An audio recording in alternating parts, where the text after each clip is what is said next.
absolutely everything is God. So the idea of oneness now becomes, what isn't God?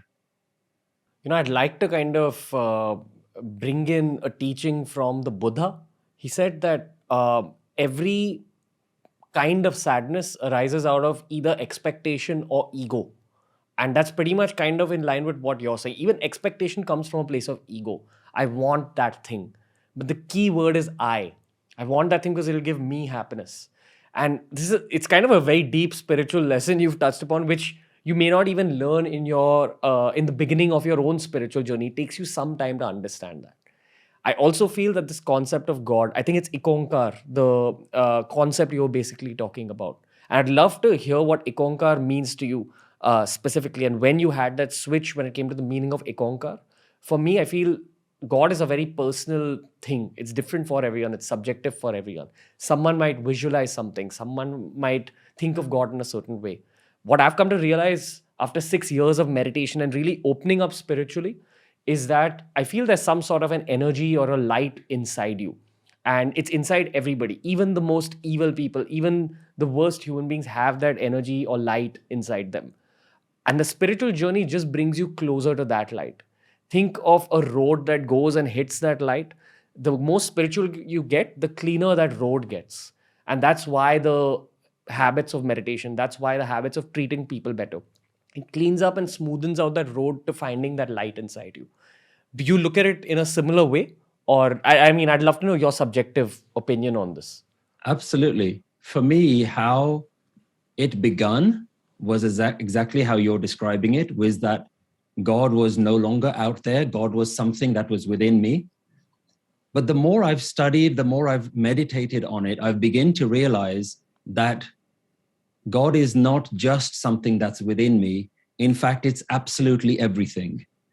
And the way I try to describe it is, it's as though a fish is swimming around and trying to ask all the other fish, where's this water that everyone keeps talking about? And the idea is that this becomes so difficult to see because the fish can't see the water. He's in the water. He's breathing it in. Every time he opens his mouth, the water is there. He's made of water. And it becomes a realization that if you're going searching for God, as soon as you do that, you've lost the plot. You've gone the wrong direction. And the first realization is to understand that every single thing, physical and non-physical, is God. So this is where, if we take these ideas of sarguna and nirguna, that which is formless and that which has form, absolutely everything is God. So the idea of oneness now becomes, what isn't God? And that becomes a very interesting question, because as long as you say God is something inside me, what it allows is for some part of you to be not God. So you can say, yeah, God is the good part of me, but I have some bad parts as well.